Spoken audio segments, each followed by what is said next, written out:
Oh, hi there. I didn't see you there. Welcome to week 2 of Intro to Android Development. We're so happy that you're still here with us. In week 1, we were able to together begin our journey into Android development.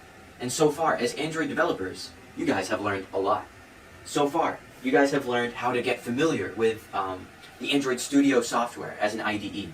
You were able to set up your development environment, so now we can keep building new and new apps. You began looking at different types of layouts and that come from using different views. And on top of that, you were able to debug a project and see how to make a new project, which you guys did excellently on. We're so proud of you. So this week, we're going to learn more about some of the common practices that we started exploring in week 1 that Android developers utilize, like using the strings.xml and other sort of common practice things. So before we dive into the lecture today, a couple of things that we want to talk about first. So announcements. So first up, the last day to enroll in the class is the 12th of March. If any of you guys are having any issues enrolling on Student Center, or you need to be added to CMS, or you need to be added to the Slack for office hours, do let me know, and we'll add you immediately. Just shoot over an email to AppDev, or DM me on Slack, whichever is more convenient for you. Okay, and office hours. So office hours have started, and we're going on all throughout the first week. In case you don't know about them, you can find more information in the office hours channel on Slack, and there should be an announcement there that will take you to our course website, where you can find the times for all the different office hours. I think we basically have it so that there's at least one office hours appointment per day. So every day of the week you should be able to find something. But if you can't find a time that works for you, of course, feel free to hit up the Slack channel, or feel free to schedule a one-on-one with any of us. And for things outside of Android development, feel free to schedule a one-on-one with anybody on the course staff. We have virtual coffee chats and calendar links to be able to schedule any of those with anybody on the staff. If you just want to talk about what it's like to be an Android developer, or to be a member of AppDev, or just to be a computer science student, and you just want to talk about it because you're a computer science student too. So do let us know. We're here for you to help you succeed, or to just be a friend, just to be a friend to any of you guys. So the other thing for this week is after we complete the second homework, make sure that you submit the first bi-weekly feedback form. So every 2 weeks we have a bi-weekly feedback form, and it is required and goes towards a small portion of your grade. And the purpose of this feedback form is really just let us know how we're doing. Let us know how we can improve, because communication between students and the course staff is very important, especially during a semester like this where class is asynchronous. And with asynchronous classes, we don't really have that sort of contact, or we can sort of like feel the vibes of the crowd. So let us know how we're doing, and we really want to be able to respond to your feedback in real time. Maybe if there's a topic that you really want to cover, let us know, and maybe we can work it in, because we're sort of just like the chauffeur here. You guys tell us the directions. So yeah, before we dive into lecture, there's one thing that we want to mention. Let's move over and talk about the fun fact of the week. So in Android is a very unique sort of operating system, especially given like the history behind it and how so many different manufacturers have different versions of it and use it in different capacities and everything. But this week's fun fact is Android can be run on computers. So what does that mean? So Android is open sourced. So as an operating system, it is open sourced, meaning that its code, its source code, is available online for public use. Meaning, you could download the code for Android and change it in any way that you want. And people have done exactly that, and changed the entire framework of Android to work on x86 architecture, or x64 architecture, which is 32-bit and 64-bit architecture for hardware that uses that sort of ISA, which in layman's terms just means computers. So you can install Android as an operating system onto computers because the fact that Android is an open source operating system, and someone in the community decided to do that and is actively maintaining that. And this has been a thing for a while. I remember back in like 8th grade, I installed it on my laptop because it was too slow to run the newest version of Windows. So I had like my tablet version of Android running on my computer. So it's really a super unique thing, and that's just one fun fact about Android. All right, now let's dive into the lecture for this week. Thank you for sticking with us, and we'll be moving on shortly. Alrighty, so we're going to be talking about two different kinds of files today. So we're going to be talking about XML files, and we're also going to be talking about class files. Now by class files, what exactly do I mean? I mean files like mainActivity.kt. These are the Kotlin files where you're creating activities and where all of the logic for your different screens go. So in our main screen, we probably have main activity corresponding to our main screen.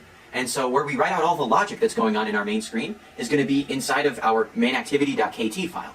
Whereas our interface, our user interface, the front end of our application, where the user like taps different things, like where the buttons and everything, all of that front end user interface, that's going to be within our layout XML file. So we've known a couple of different kinds of XML files in Android development so far, right? We've seen strings.xml. Maybe when you were going through the file pane, you also saw some other things like colors.xml. So a lot of the times, we basically just put resources inside of XML files. So that could mean how our layouts are structured. If we have a vector image, we could also describe it with an XML file. We could also put all of our strings inside of the XML file, strings.xml, which we saw was the common practice for Android developers and is encouraged. Hard-coding strings is a no-no, so as much as possible, try to put your strings in the strings.xml file. And we saw that there are many other different kinds of XML files, and I'm sure we'll get pretty familiar with how XML as a language works, as a fairly simple markup language, or markdown language. Is it? Whatever. So those are some of the different kinds of XML files. The two we're really going to be talking about today is the relationship between activity class files like mainActivity.kt and our layout files, our user interface XML files. And the reason why we're going to be talking about this specific relationship is because these files are very intertwined. So the logic takes place on one file, that's our Kotlin file, and then our interface takes place on the XML file. So you could sort of think about this as sort of like a cake. So it's like the actual spongy cake itself, where the beef of it is in our Kotlin file, in our Kotlin activity file. Whereas what makes it look nice, the frosting on top, the thing that catches your eye when you first see it in the grocery store, the thing that you mainly interact with when you're eating the cake, that outside layer, the frosting, can be thought of as sort of like our XML layout. So that's just one analogy that you could use. But there's something that we need to ask ourselves. How can we bind a certain XML layout file to a specific activity class file? So if I have, maybe I had a specific activity_main layout file, .xml file, right? And maybe I had a specific Kotlin file for my main activity. How can I connect this one to the other? So this process of connecting our XML file to our Kotlin file happens on both ends. And something that you may not notice at this stage of the game. So the reason why I say that you may not notice it is because anytime we create an empty activity project in Android Studio, you'll notice that Android Studio auto-generates some code for you. And included in the code that they auto-generate for you is a sort of starter boilerplate code in mainActivity.kt. And inside of that code, one of the lines reads set content view, open close parentheses, r.layout.activity_main. Okay, so let's break down this line of code. So what this line of code is saying is this Kotlin file, this activity logic that's going on in this file, is bound to the layout and all of the views within that layout of the activity_main XML layout file. So set content view is what we use to set the layout that we want to bind our logic to. So when we're in a certain Kotlin file and we want to set it to a specific layout, we'll use this line of code. Now, where's this R coming from? This r.layout.activity_main. So big R, this capital R, is something we'll be seeing a couple more times. You know, you'll start getting used to the habits and everything, but big R stands for resources. And if you notice, I believe in the file structure of our Android project, there should be a folder called res or maybe resources, and underneath that's where you'll find the layouts folder, where you'll find all your XMLs for layouts, and then you'll also find your strings.xml. So these are all considered resources of the project. And layout files, basically all XML files that you'll be using in an Android Studio project are considered resources of the project. And so this activity_main.xml is going to be the XML file that we want to use, and so we say big R.layout because it's underneath our layout folder, and within the layout folder we will find activity_main as one of the XML files nested in that folder, and that's how you point to that specific file, by using this line of code. Okay, so that's how we can set the content from the XML into the actual logic file, our Kotlin activity file. But now, if I'm in my XML, how do I say that I want to connect it to the context of my main activity Kotlin file? Right, so auto-generated in our XML file as well, when you create an empty activity, in the XML file, you'll find a line that says tools, context, equals, and then the string of .main activity. So this is a little bit more complicated, but here's what you need to know. Basically, this is just setting the context of our logic to this XML file. So if what we were doing before with set content view was bounding the logic to the XML, you can think of this as the XML bounding itself to the logic, right? It's sort of a two-way relationship. Okay, now there's one more thing that we need to talk about with XMLs and with these Kotlin activity files. So how do you reference specific views in the code? So maybe I had 3 text views. I had text view A, text view B, and text view C, all within my activity_main layout file. But I want to change the text of only the second one in my Kotlin file. So first of all, how do I even reference text view B and not text view A or text view C? So what we do is we give each view a specific ID using the following line: Android, ID equals the @ plus ID slash, and then whatever you want to name it. And so that sounds like, oh man, that's like a lot of things to remember. But here's the thing, Android Studio is our friend, and it helps us a lot. So if you get like a little autocomplete, use it. It's useful. And no one wants to memorize unintuitive, seemingly random syntax. So this is basically how you'll be able to set an ID. Just type in Android :ID, and then you should automatically get an autofill, and you should use that autofill. And then from that, you can name to whatever ID. So maybe I decide to name the first one text A. I decide to ID the second one text B, and the third one text C. Okay, now how do I reference these text views in my actual main activity.kt in my Kotlin file? So to do that, I'm going to use the line find view by ID, and then big R, big R is back, big R.id whatever you decided to name it. In this case, we're going to be looking at text B if I wanted to interact with the second text view, not the first or the third. So what we're doing with find view by ID is we're basically saying, hey, go look in the XML file that we bound our logic in the Kotlin file to, which, remember, how did we do that before? We did it with set content view, and then r.layout.activity_main. And now it's going to look in that XML file for a view with the ID that you're talking about. So in this case, text B. So it's going to look for that view, and when it finds that text view, then finally, what it's going to do is it's going to put it in maybe a variable if you're saving it, and then later on you can reference that variable and change the text. Okay, and so this is basically how views and XMLs work. So recap, we have sort of the Kotlin file and the XML layout file. They connect to each other using tools :context on the XML side and set content view on the Kotlin side. And then how are we able to get a specific view within our Kotlin file? We're able to do it using find view by ID. But to use find view by ID, we need to be able to call in an ID, and you can't call in an ID if you didn't give it an ID. And so you have to give each view an ID. And don't worry too much about thinking, oh, I just created a view, I need to give it an ID, because a lot of the times you'll retroactively give it an ID because you will need to give it an ID to use it, and you end up using 99% of the things that you create in the XML file.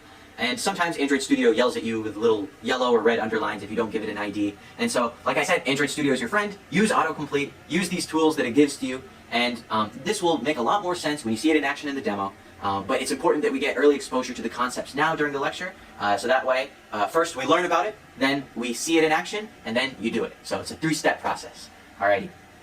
So that is XML and class files. Alright, so now what we're going to talk about are some resource files and inputs. So we've already seen some resource files. We were just talking about the layout resource file. And we've also had some experience using strings.xml and other XML resource files. But some other kinds that we've seen are a little bit are drawable files. So what a drawable file is it's basically a file for images or icons or things sort of that nature. So that counts as one of our categories of resource files. Another could be a custom font. So maybe you wanted to create a custom font and define it in an XML file. You could do that as well. We've seen layouts. We can also have a raw folder, which is meant for all sorts of types of media. Could be audio, maybe video media, things sort of that nature would go within the raw folder. Bitmap is often PNG images, so not vector images. So PNG, JPEG, the usual images you think of that wouldn't be defined in an XML. And you could just have underneath the values category, maybe strings, colors, reusable values that you want to use many times and be updated throughout many instances in the project, we would put underneath this folder. So those are some of the different kinds of categories of resource files that we use in Android projects, and they typically are idiomatically put underneath those names, raw, bitmap, things like that. And it's typically good practice, like we said, to use strings.xml, and it could also be very logical to use colors.xml as well, because you don't want to be writing hex codes every time, because a hex code is not very meaningful, right? Like hashtag 4562 doesn't really mean a lot to somebody, but maybe just the word light blue is a lot more meaningful to somebody. Okay, now let's talk about button and input controls. So basically, an input controller is a specific kind of view made for getting input from the user. So when we use input controllers, it's because we want the user to interact with our app in some way, and we want to gather that data from the user. And so there are a couple of different kinds. There are many different kinds of input controllers, but we're going to cover just some of the basics that you see a lot in Android apps. So the first kind is an edit view. So an edit text view basically is made for being able to edit text. So think about maybe like a Google search widget, right? When I'm typing in a Google search, that's going in an edit text view. Or in a login activity, when I'm typing in my username, that's an edit text view because I can edit the text that goes within it. So that's when you want the user to type something in. There's also seek bars, right? So a little slider. Maybe I want 100%, maybe I want 20%, right? It's this little thing that you would slide across to change how the range of some input. And then you could also have a checkbox. So a checkbox is exactly what it sounds like, boxes, and you can check or uncheck them. Or you could have a radio group. So what a radio group is like choosing between different options where one of the options are required. Or we could have switch. A switch is something that you can turn it on, turn it off, like a light switch, right? Or you could have a spinner. So if there are many different specific options for them to choose from, like sort of like a multiple choice sort of ordeal, that they could choose from that drop down. And a lot of these, we sort of take for granted, but they're pre-implemented for us to use within Android. So we don't have to code the way that how an edit text would work. Edit text is something so fundamental that it's within the Android Studio library of things that we can use. And you'll find that these common things that are seen in a lot of places you can get from libraries pre-made for you to use. If you wanted to create, let's say, like a button, for example, in our XML file, we would open a tag and then type in the name of our view, which in this case would be a button. Then we would have to set the width and the height of what it is. And so there are different types of options you can do here. You could fill content, or you could wrap content, and you could also match parent. So what does this mean? We'll get a little bit more into it when we have more hands-on experience, but think about it mainly just as these two things. If you want to match the parent, that just means whatever that view is a child of, fill it up as much as possible. So if you have a button inside of a frame layout, then basically what you're going to have is, with a match parent, is you're just going to fill up that frame layout. Now if you're saying, wait, Adam, I don't know what a frame layout is. That's okay. A frame layout is a type of view group, which is sort of just like something that holds different views, many other views, and we'll get to that soon. So there's different kinds like frame layouts, constraint layouts, and linear layouts, and we'll talk about that in due time. But here's what we need to know about creating a button, is that if I want to match the parent, that means it will fill up horizontally or vertically, depending on which parameter we're talking about, the parent. So if let's say I have a frame layout that takes up the whole screen, and I decide to horizontally match parent, then that means I'll take up the entire horizontal screen real estate that I have. And now, but for the vertical, maybe you just want to wrap content, which would mean however much content is in the button is how tall we should make it. So if maybe I had like the word hello, then we'll make it as tall as that text. But now, let's say I have a bunch of text in my button, and I have like 3 lines of text. So now it's going to be as tall as those 3 lines of text. So it's wrapping to the content of whatever that button has. And of course, we want to give our views IDs. So maybe I want to give it the ID first button or something along those lines.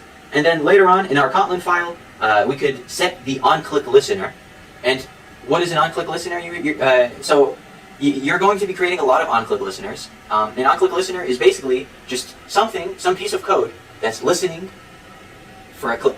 And when somebody does click the button, it hears it, and then it executes whatever code we tell it to do for the Onclicklistener. So maybe every time someone clicks the button, we want to change its text to I'm clicked, or I'm unclicked, or I'm clicked, with every successive click. And so we can perhaps do that within our Onclicklistener. And there's other types of listeners too. So So what if you don't just want to listen for onClick, but you also want to listen for if some text has changed, like within an edit text, right? So within an edit text, the user is constantly typing in new information, right? So think about in Google searching. You know how when you search on Google.com and you type in like maybe you type in a single word like hello, and then you see the auto results immediately pop up like hello world, or hello my best friend, or hello darkness my old friend. Like you see all of these automatically suggested results. So this is coming from a on-text listener. So every time you're typing, it's listening for the text to be changed, and as you're changing the text, it's updating the search results. And so that would be an example of an on-text listener. Or you could have all sorts of different kinds of listeners. So basically, it's listening for some event to happen, and then when that event happens, it will do it. And of course, with different views come different listeners that you can implement. I can't really implement an on-text change for listener for a Sig bar, could I, right? Because there's no user typing on a Sig bar, right? It's just moving the value. But I can have the on value change, right? I can have a listener for when that's happening, but I don't need to necessarily have every sort of listener for every sort of view. So the takeaway is just different views come with different listeners, and they listen for different things. So edit text, for example, like we said, you could have one for when the text is changed, a listener for that. Or an on-click listener for buttons, when the user clicks the buttons, and things of this nature. Okay, next up, we're going to be talking about view groups. Okay, now let's talk about view groups. Okay, so what is a view group to begin with? So a view group, basically, is just something that nests different views. So a view group holds different views, and we know views can be things like buttons, an edit text view, just a regular text view, an image view. We can have all different types of views. We've seen a couple now. So now, what are these being held within? They're being held within view groups. And so view groups take many different forms. And these different forms come with different advantages. And eventually with time, maybe you'll develop a favorite view group and come back to that one time and time again, which a lot of Android developers do. Or maybe you'll decide that you'd like to know how a lot of different kinds work, and you become well versed in this kind, and you use this kind for these things like that. And so just with general experience, you'll find that you become more and more proficient with different view groups. So view groups will hold different views. We know that. They're basically like the parent of the views. Okay, so now let's start talking about a specific kind. Let's talk about a linear layout. So a linear layout is one of the most popular and one of the more lightweight types of view groups. And so a linear layout is one of the more simple ones. It sort of just puts things in orientation as they come. So if I had 3 text views, and I could put the first text view, and then the second text view, and the third text view in my XML file, they would sort of be displayed in that same fashion, where it'd be one, and then the next, and then the next. One of the things with linear layouts is you can have your linear layout change its orientation. So maybe instead of having your app be vertical, so that it's one thing, maybe instead you could have it be one thing, one thing, one thing. And that would make more sense for a horizontal interface, right? If I was looking at my phone horizontally rather than vertically, something like that would make sense. And that's one of the pros of being able to use a linear layout. One quick thing I should mention is, if it's not just I use linear layouts or I use this kind of layout. So different view groups can be nested within other view groups. So we know that views go within view groups, but you could also make a view group go within another view group. So maybe you want to use a linear layout within a frame layout. That's totally legal. So there's nothing that says that you can't use a linear layout within a bigger linear layout or a linear layout within a frame layout. So you can nest them in this sort of hierarchy as much as you'd like, or whatever makes the most amount of sense for you. And if you are maybe in trying to develop some app, you're having some difficulty with the user interface, or thinking, I don't know how I should, layer these layouts or view groups, or come talk to us at office hours. I'm sure we can help you. Okay, so the next layout is the relative layout. So the relative layout basically just defines the location of one thing, with aspects to another. So basically, you have a little bit more control over the positioning of the children views compared to linear layouts. So you could say, like, to the right of this view, to the right of this view. And once again, how do I know what view is what? With IDs. So I can give a view an ID. So maybe I decided to ID text view B. So then I could say, let's make text view C to the right of text view B. So this is basically how that works, how relative layout works. And I could also make it relative to different parts of the Android screen. And I can use Android:gravity to sort of move it to different locations and move all of the elements in alignment with something else. And another type that I could use is a constraint layout. And the constraint layout is the most preferred by Google. It performs very well, and it is generally one of the best because it constrains basically each view to something else. It could constrain it to the parent, it could constrain it to the right of another view, and it's fairly easy to use in the sort of GUI version. So I'm sure that you guys have now seen, when you click on a layout file, so you can take a look at just the code, or you can take a look at the little visualization of the code, or you can do a sort of side-by-side, where you see the XML code, and then you see like the little visualization GUI. So the visualization GUI actually is very useful for making constraint layouts, because you can just directly drag the line to what you'd like to constrain it to with your mouse. It's it's sort of like Lego blocks almost. You're like when you drag it to the right side, then it gets snapped to the right side. But then if you also drag it to the other side, then it gets snapped to the left side. And I think Jesse used a really good analogy of it's sort of like physics, where you have two forces pulling in each direction that you're constraining it to. And so for that reason, the GUI is very important and very useful for constraint layouts especially. And the last kind of basic view group that we want to talk about is going to be a frame layout. So a frame layout is basically just like a flexible layout, and they're really useful for being able to nest many within another. So if I have like a frame within a frame within a frame, that's something that would make sense for a frame layout, but not so much for a linear layout. It's generally something that behaves pretty similarly to linear layouts, but is really good for nesting. And I think the more and more that you'll be using new layouts, you'll start exploring how it works and see how people use it on the internet. When you have to look something up because you're not sure how something works, you'll just see more and more code examples and you'll get familiar with it. Our goal right now is not to be the master of all four of these different types of view groups. It's just to be familiar with them and to know some basics about them. And this week we're going to be using the constraint layout just because that's most preferred and Google encourages it. And we're going to be requiring that you use that one so that way at least everyone can be on the same page there.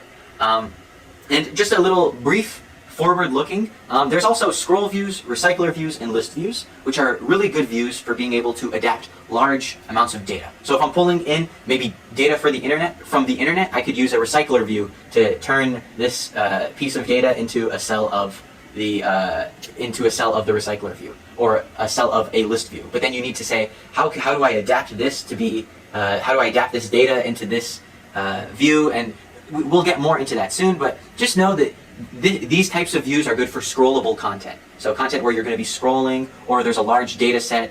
Think about like a Twitter timeline, right? On your Twitter timeline, you've got many, many different tweets, and these tweets are examples of elements of a recycler view, or elements of a scroll view. And so you can sort of think about it like that. But once again, this is a soft intro. So we're not going to be using them for a while, but just a little peek into the future. Okay, that's going to be the end of this week's lecture. Thank you for sticking with us, and I'm going to hand it over to Jesse for the demo for this week. Thank you, guys. Hello everyone, welcome to the second week of Android development. Today we're going to start off with view groups. So remember in the first lecture we talked about constraint layout. That was a great example of a view group. We're going to do some review about constraint layout, and here's an example. So remember that in every constraint layout, every component is constrained vertically and horizontally. Look at this button. It's constrained to the start of parent and the top of the parent. Now you may wonder, what does it mean to be a parent of a component? Parent of a component is usually one layer above the current component. In this case, is this constraint layout. It's usually exactly like one layer above. So like if there's another layout above this constraint layout, it's not going to be the parent of this button. So let's take an example. If we create another constraint layout here.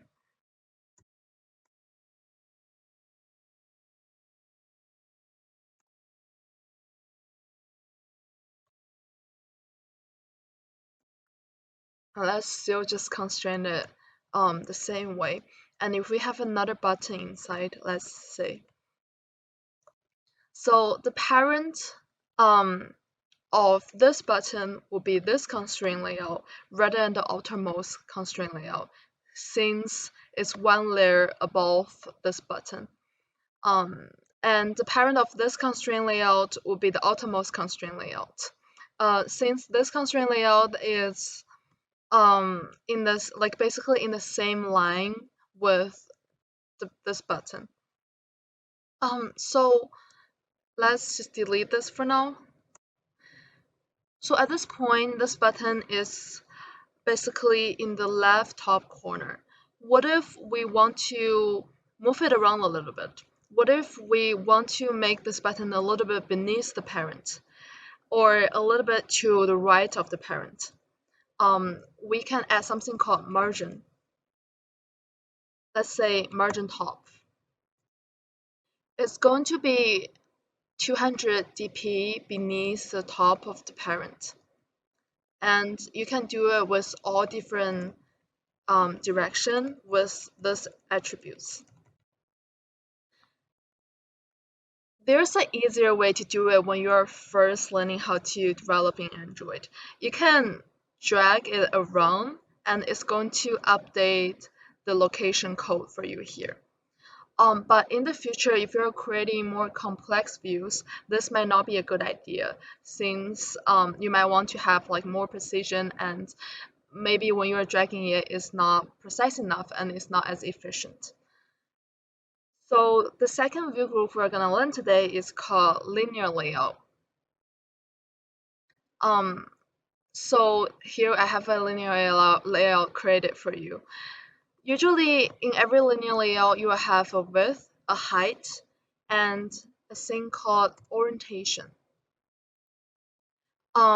So why do you need orientation? So in a linear layout, every component is either gonna be arranged one after another vertically or horizontally, and it's dependent on this orientation attribute. When you don't set an orientation, which also works, you see no like red line under linear layout, it's going to be defaulted to horizontal for orientation if you don't set like orientation for it. And let's see what happens if you create a set of buttons.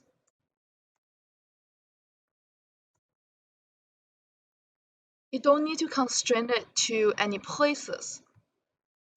It's already it is already like it's already put it in the top left corner of the view, so you don't need to constrain it.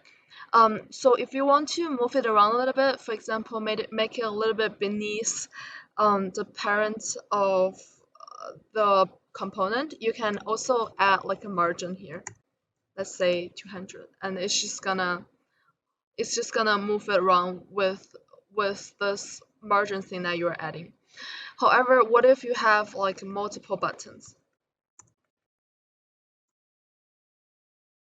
Since the orientation of it is horizontal by default, it's just gonna keep going in a horizontal way and none of them will overlap each other. It's similar for vertical, the vertical case. And here we have them like really separated from each other because we add something called margin. Okay, so you might wonder, like in constraint layout, we talk about if you want to constrain something and make it be the center of the view, you can constrain it both way. For example, if you want to have it center horizontally, you can constrain it both way horizontally. Let's just delete those margins.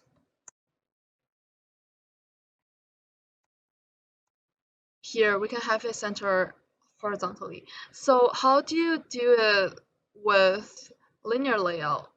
You can add an attribute called gravity. Here are a few options for you. You can center it like in general. In this case, it's gonna center in general. However, you will see like it's a little bit beneath. It's because like you have a margin top for each of the views. Let's just delete it for now. So everything is centered like horizontally and vertically. You can also set it to like if you only want it to be centered horizontally or if you only want it to be set it vertically. Okay, so now we're gonna introduce you guys some new components that you will be learning in this lecture. First of all, we're gonna talk about Sig Bar. Let's say match parent for now. So what does match parent means? It's gonna be the same height or the same width with like the parent view. So in this case, since the parent is just like the whole screen, the Sig Bar is going to be as long as like the whole screen basically. Let's have wrap content for height.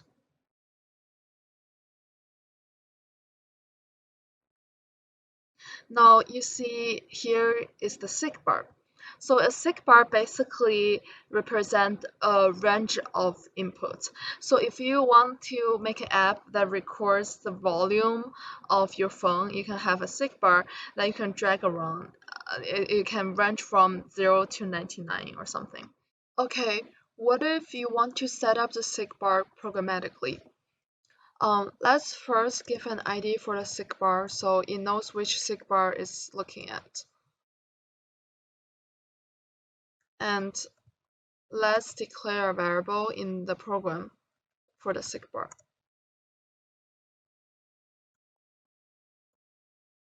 Should be old stuff.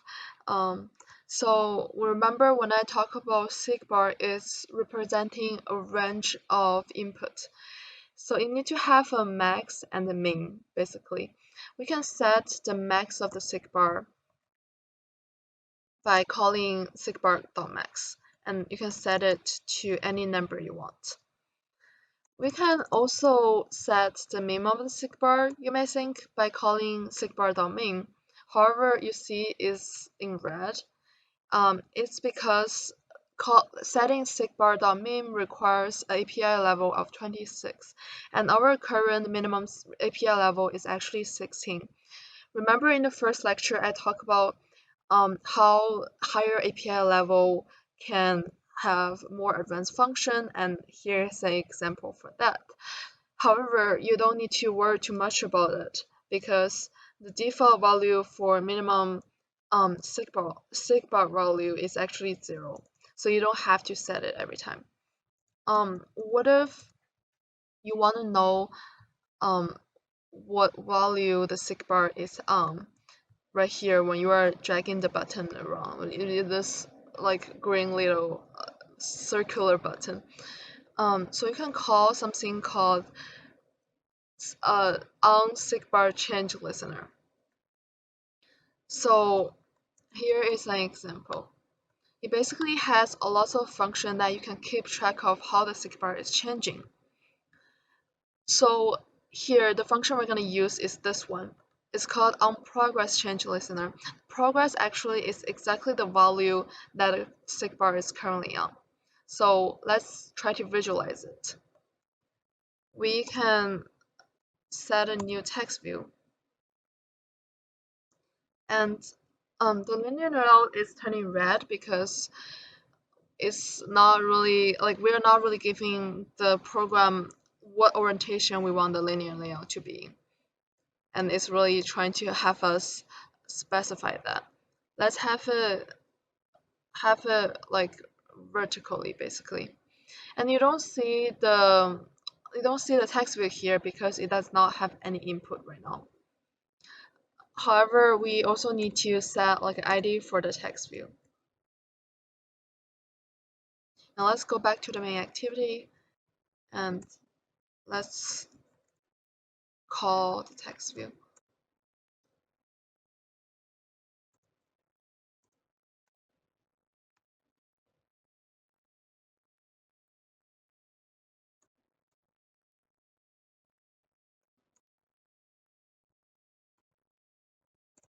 So this will basically set the text view's text to the progress integer whenever like the circular button is dragged around. So let's see if it actually works. Oh, before that, actually, let's close this progress. Before that, we also need to make sure that second activity is the first activity that we look at when the application starts. So let's go to Android manifest and let's move this intent to the second activity rather than the main activity. Okay, and let's just click start again.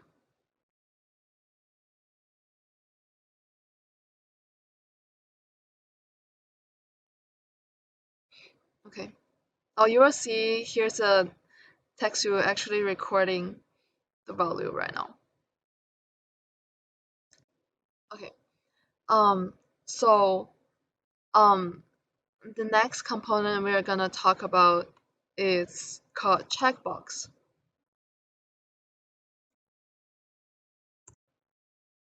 Let's just say match parent, wrap content. The checkbox is you can basically have multiple checkbox that does like multiple option selection. So let's say if we have a lot of them, you can set text for the checkbox and like for example yes, and it's actually gonna show it next to the box. And what if you want to know like whether a checkbox is checked?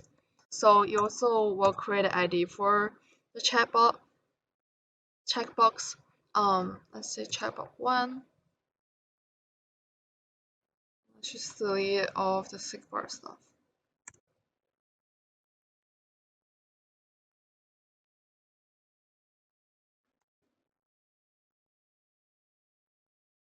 Actually, let's just have the text view here for visualization purposes. Mm.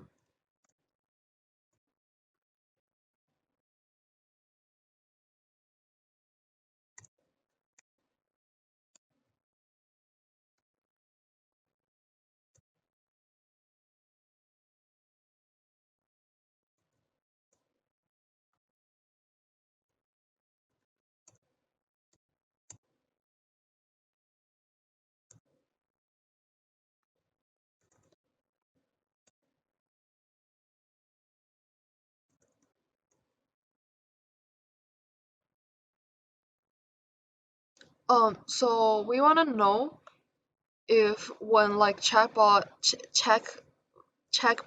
is clicked, we want to know if it's actually checked, right? So how you do it is you can say something like set Onclicklistener.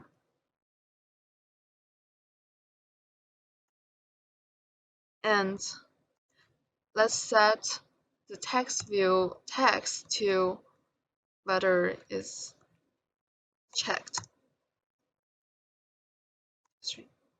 So is check is actually going to return a boolean about whether it's checked or not. So it's either true or false. But let's just make it to string so you can actually visualize it.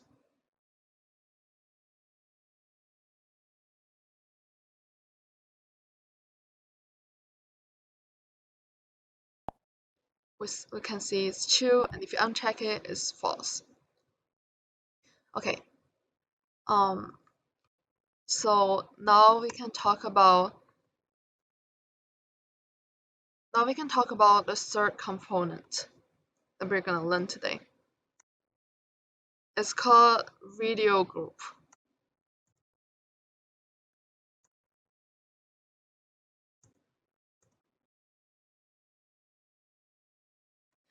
We're gonna talk about it with another component called radio button. A radio group basically group a set of radio button together. If you don't know what radio button is, it's basically a set of radio button. You're gonna select one of them, and the other one's supposed to be unselected. So it basically enables you to select one choice among all of the other choices. And for checkbox, is you can select multiple choices. So radio group basically does the unselect thing for you. If you don't group the radio buttons inside the radio group, when you click another radio button in the view, it's not gonna unclick the first radio button that you clicked before. So when we talk about this, I actually want to introduce to you guys some interesting tool that you can use. You can go to this palette panel and you can search.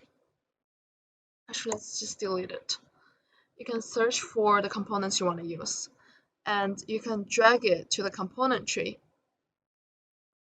So now you will have a basic code for radio group. And what if we want to have a set of radio button instead of the radio group?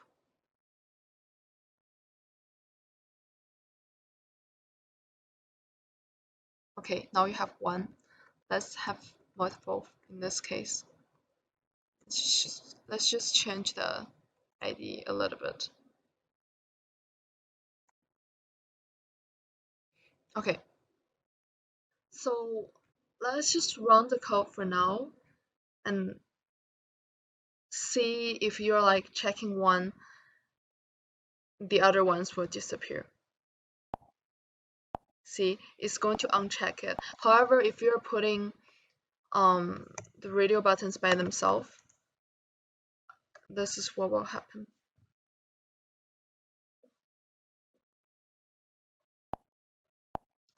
You can like literally check everything. So let's start by calling a radio button then.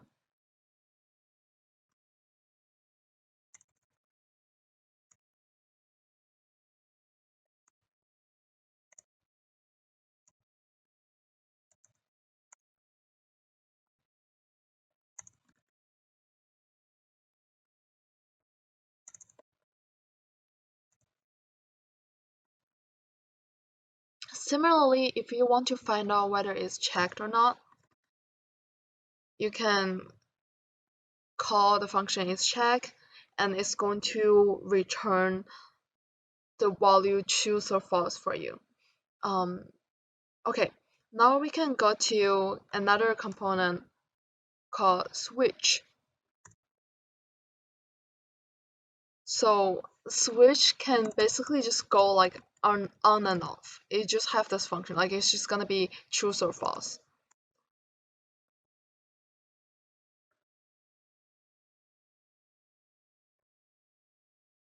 Actually, let's have much parent. It doesn't really matter.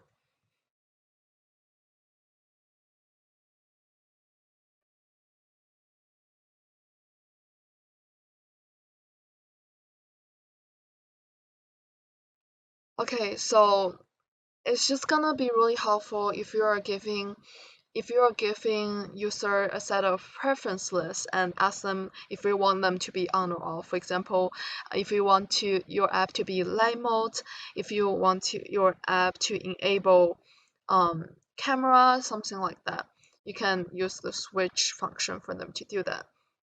It can use for like settings for app, for example. And similarly, we can call the switch.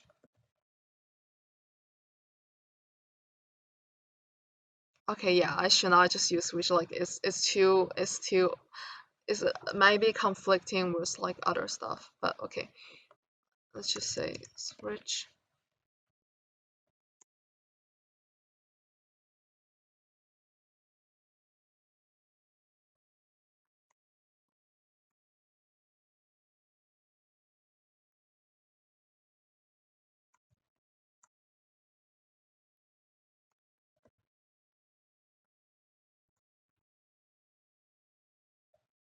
You also can check if it's checked, true or false, by calling the isCheck.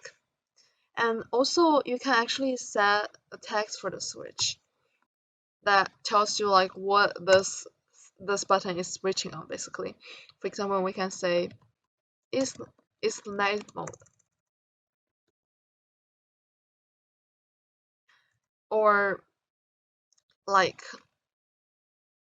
we can also like set margins, or we also can set like text colors for for this component basically.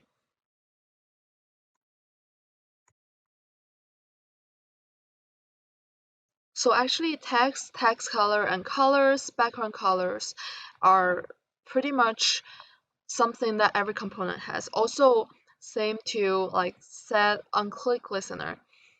You can set Onclicklistener for mostly like every component basically. So it basically handles when the components click what's gonna happen. So last but not least, we're gonna learn a component called spinner. Spinner basically helps you to select one item from a list of items.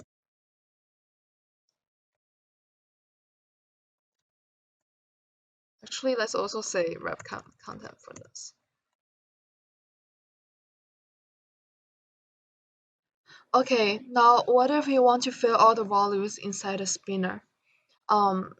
Let's go to the value folder and create a new value resource file. Let's just name it arrays. Here is something that you can have. It's called string array. It basically contains a lot of items that you will be putting in your spinner, and you can add any items you want, and you can also change name of it.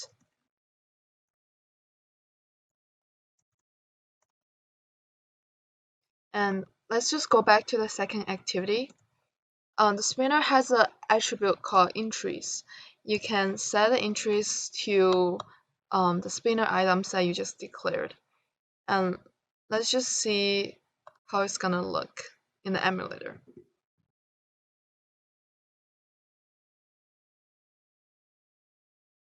You can see here's a set of values that you can have. There is just one small component I just want to mention in the end. It's called the view component. It's similar to image view, except it might be like more, I don't know.